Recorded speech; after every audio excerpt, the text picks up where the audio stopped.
Ok, encore une annonce majeure. Ça s'enchaîne depuis 2 semaines. OpenAI vient de dévoiler le Deep Research. Alors c'est leur deuxième agent juste après Operator. Mais ce qui est puissant ici, c'est que cet agent-là, il combine leur tout puissant modèle de raisonnement O3 avec différents outils. Et surtout, la capacité de faire des recherches sur le web.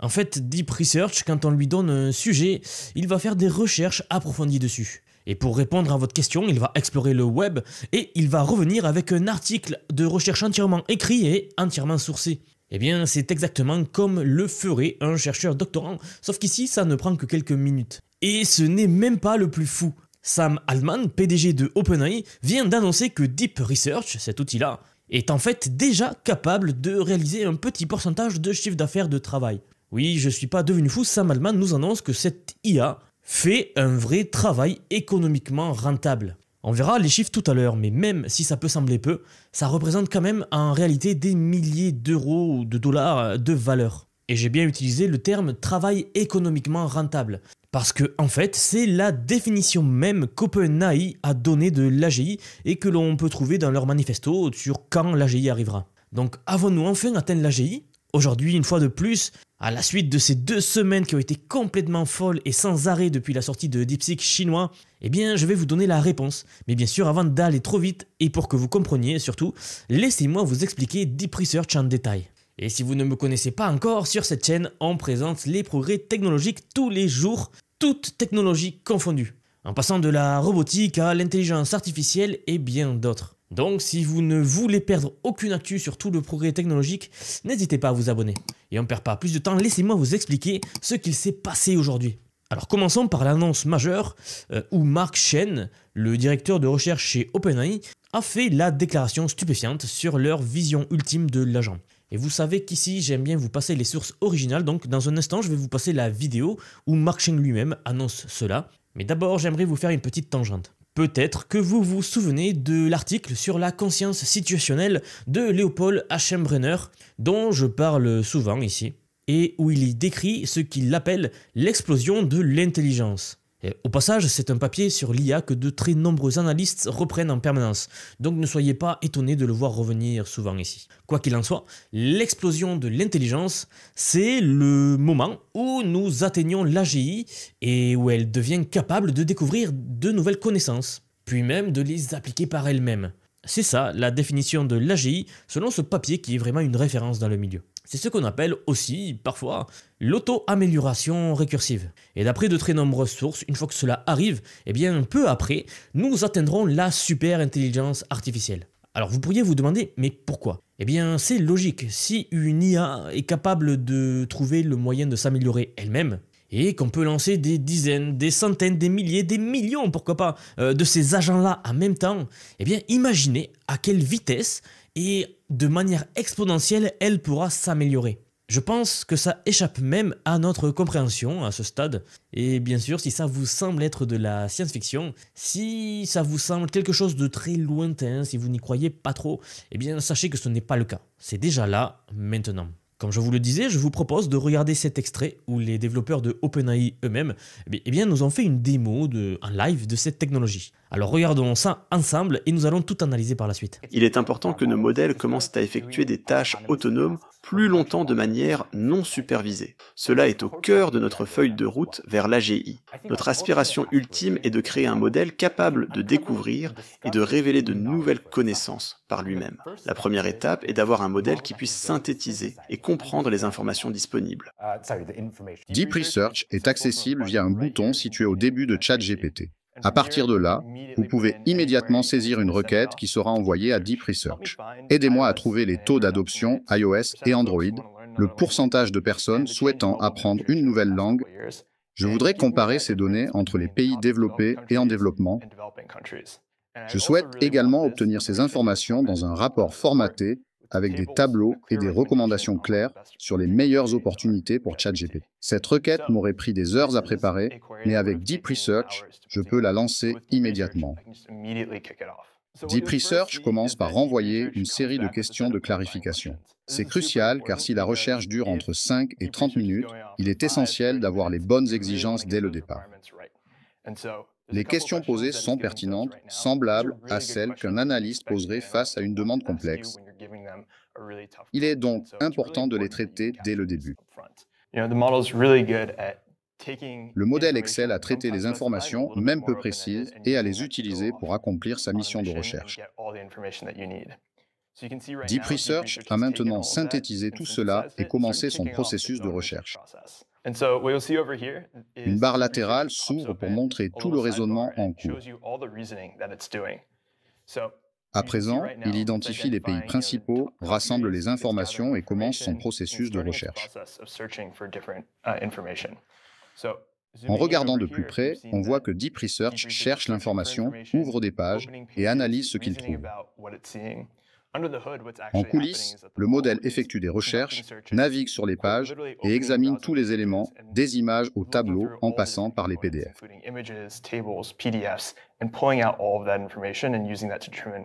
Alors, qu'est-ce que vous en avez pensé de cette vidéo? Les choses ne font que s'accélérer, mais attendez car ce que je vais vous montrer maintenant est assez incroyable. J'ai moi-même été vachement surpris lorsque j'ai écrit cette vidéo. Et au passage, n'hésitez pas à me faire vos remarques dans les commentaires ci-dessous. Vous savez que je lis les commentaires. Et souvent, des commentaires me poussent à la réflexion et m'inspirent certaines vidéos. Donc, j'aime bien lire vos commentaires, n'hésitez pas à me les donner. Bon, dans tous les cas, continuons. Alors, Simon Williamson, une personne dans le domaine de l'IA, se posait la question suivante. Ok, DeepSeek, c'est bien, et il serait possible de le rendre 2 fois plus rapide. C'est une question légitime. Eh bien, il a fait un post expliquant comment il a simplement demandé à DeepSeek lui-même de trouver un moyen de devenir 2 fois plus rapide, et DeepSeek lui a donné la réponse. Alors là, c'est assez dingue car on peut voir ça comme de l'auto-amélioration. C'est d'ailleurs ce qui est le cœur même de DeepSeek, s'auto-améliorer lui-même.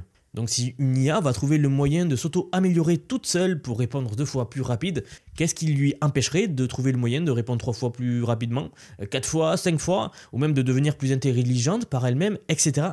En fait, j'aimerais vous faire toucher du doigt ce que c'est que l'auto-amélioration et la puissance de ce que cela représente. Donc oui, je pense également que le jour où une IA pourra s'auto-améliorer dans tout domaine confondu, eh bien ce sera l'AGI. C'est une très bonne définition, à mon avis, du terme AGI d'ailleurs. Et c'est ce que l'on commence un petit peu à voir avec Deep Research ici de OpenAI. En fait, imaginez que vous avez un chercheur de niveau doctorat par exemple, que vous pouvez l'envoyer sur le web pour faire des recherches approfondies à votre place et qu'il revient après quelques minutes ou même demi-heure après, car d'après ce que j'ai entendu, ce modèle-là met assez longtemps à tourner. Il peut prendre entre 30 et 1 heure à répondre à votre question.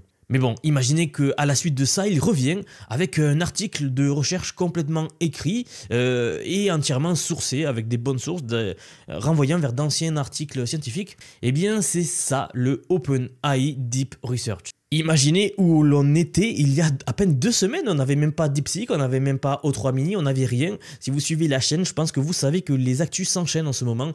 Je ne sais même pas où nous serons dans 2 semaines, à quel point tout s'accélère. Alors est-ce que ça va se calmer d'ici peu? Je sais pas. Mais dans tous les cas, tant que ça continue à sortir, comptez sur moi pour vous tenir informé de tout cela. Donc bien sûr, vous pouvez vous abonner pour ne perdre aucune des prochaines actus. Voici Philippe Milan, qui est donc responsable des marchés gouvernementaux chez OpenAI.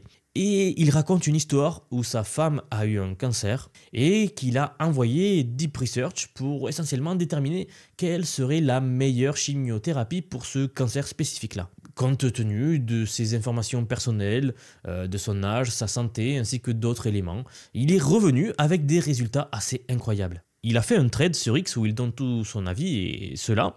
Et je vous propose de le lire rapidement car en fait c'est extrêmement pertinent ce qu'il dit par rapport aux agents IA et par rapport à ce que l'IA peut permettre aujourd'hui. Donc il dit la chose suivante: aujourd'hui chez OpenAI nous avons lancé Deep Research et je voulais partager une histoire très personnelle sur à quel point cet outil est incroyable et comment il va changer le monde. Attention, contenu sensible lié au cancer. Il continue en bas: donc fin octobre ma femme a reçu un diagnostic de cancer du sein. Du jour au lendemain, notre monde a été bouleversé. Elle a subi une double mastectomie début décembre et a commencé la chimiothérapie plus tard dans le mois. Notre défi récent était de savoir si elle pouvait faire de la radiothérapie après la chimio pour son cas spécifique à elle. Nous avons consulté et avons eu plusieurs avis contradictoires. Pas de réponse définitive. On se sentait coincé. Alors petite pause et petite note à part. Imaginez, les médecins les plus intelligents du monde vous donnent des opinions différentes. Et vous, quelqu'un qui n'est pas du tout expert en cancer, vous vous êtes face à une décision, vous devez donner une réponse si vous voulez un traitement A ou un traitement B, encore une fois sans être expert. Franchement, c'est une situation très délicate et c'est peu dire en fait. Là, on parle d'un cas spécifique du cancer, mais en fait, aujourd'hui, il y a beaucoup de patients confrontés à cela, même pour les petites maladies. Vous savez, souvent, les docteurs peuvent donner des avis contradictoires et la personne se retrouve face à une situation assez délicate, assez compliquée à gérer. Et c'est là que cette intelligence artificielle du Deep Research est intervenue. Alors lisons de la suite, regardez, c'est très intéressant. Je reprends donc. Comme j'avais un accès anticipé à Deep Research, j'ai décidé de tenter le coup. Nous avons téléchargé son rapport de pathologie chirurgicale et demandé des conseils pour savoir si la radiothérapie serait bénéfique. Ce qui s'est passé ensuite était époustouflant. Il n'a pas seulement confirmé ce que notre oncologue avait mentionné, il est allé encore plus loin. Il a cité des études dont je n'avais jamais entendu parler.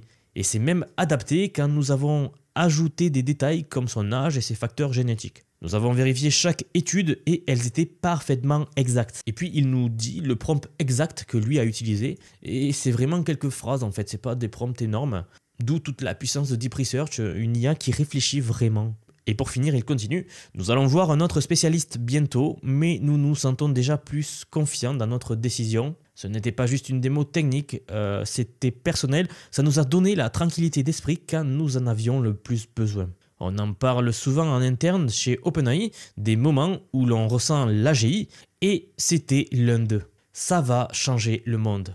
Alors je souhaite le meilleur à Philippe et sa famille et à sa femme, mais c'est juste une histoire incroyable que l'on vient de voir là sur comment l'IA change concrètement des vies à un niveau que l'on ne pouvait pas avant en fait, ne serait-ce qu'il y a 6 mois par exemple. Ce genre de choses, effectivement l'IA pouvait vous guider pour les petites maladies, les petites pathologies. Mais là, on va commencer à se rapprocher de quelque chose qui est assez impressionnant, c'est-à-dire des IA qui vont pouvoir commencer à diagnostiquer les maladies, donner un vrai diagnostic avec une précision inégalée. Bon, c'est déjà un peu le cas si vous suivez l'actualité, si vous suivez la chaîne, vous savez qu'il y a des IA dans le domaine médical qui arrivent à faire ça. Mais là, on parle d'autre chose. On parle vraiment d'une IA qui va réfléchir comme pourrait le faire un docteur, sauf que là, il ne serait pas limité par de l'intelligence humaine, ce serait l'intelligence massive de l'IA qui irait donc faire des recherches sur toute la littérature scientifique connue pour vous donner la meilleure solution. Franchement, c'est une des applications de l'IA que j'attends le plus, qui m'enthousiasme le plus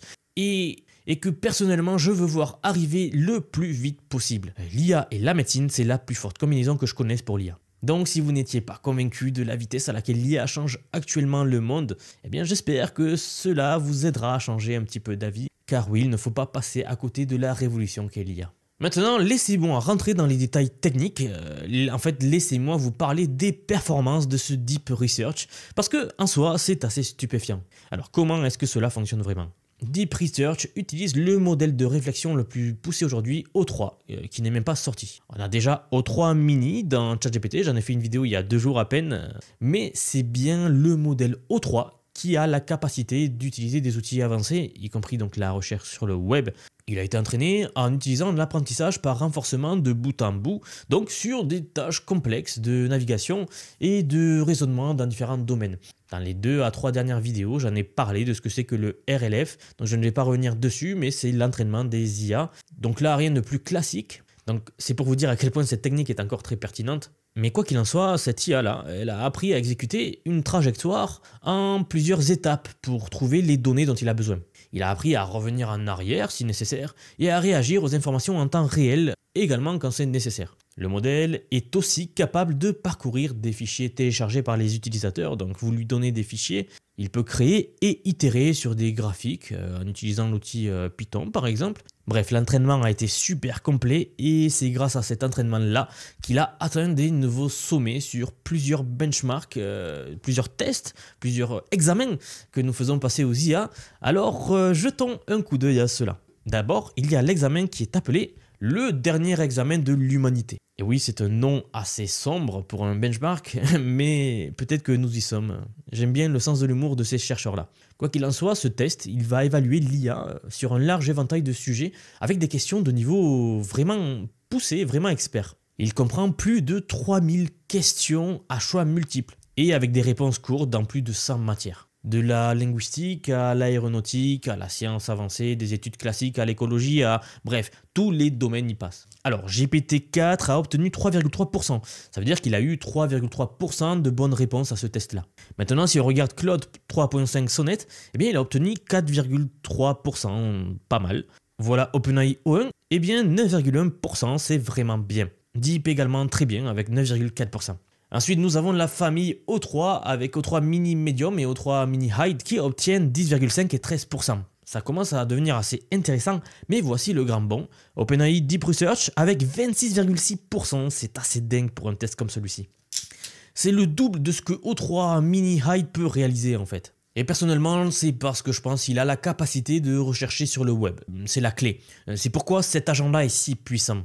Bon, sans parler bien sûr que c'est le modèle de réflexion le plus poussé, donc il est également plus intelligent que le reste. Mais le fait de pouvoir rechercher sur le web en direct, je pense que ça change pas mal de choses aussi. Et d'ailleurs, petite note à part, si vous avez suivi la formation, je pense que vous comprendrez pourquoi les agents sont si puissants. Je pense que si sur l'agent que nous avons construit ensemble, eh bien nous pouvons maintenant l'alimenter avec ce Deep Research là, eh bien ça peut tout changer. Donc ça va être assez intéressant à voir, je vais creuser le sujet beaucoup plus et je vous tiendrai informé dès que j'aurai fait des avancées, je vous les partagerai bien sûr et j'en ferai d'autres leçons. Bon, maintenant voici le graphique le plus fou, eh bien c'est le taux de réussite sur les tâches de niveau expert par valeur économique estimée. En gros, c'est la mesure de l'AGI selon OpenAI. Et voici le taux de réussite. Sur la valeur économique faible, il obtient juste en dessous de 20%, 19%. Valeur économique moyenne, 17,7%. Valeur économique élevée, 15%. Et la valeur économique très élevée, 9,1%.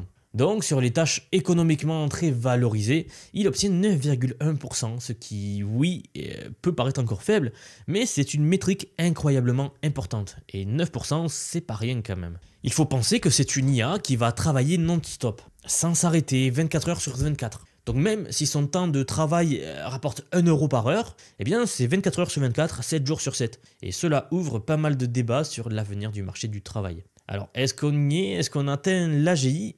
Mais qui a accès à ce modèle-là? D'abord, les utilisateurs pro. Vous savez, c'est le plan où vous payez plus de 200 € par mois, car ils disent que c'est très intensif en calcul, cette IA-là.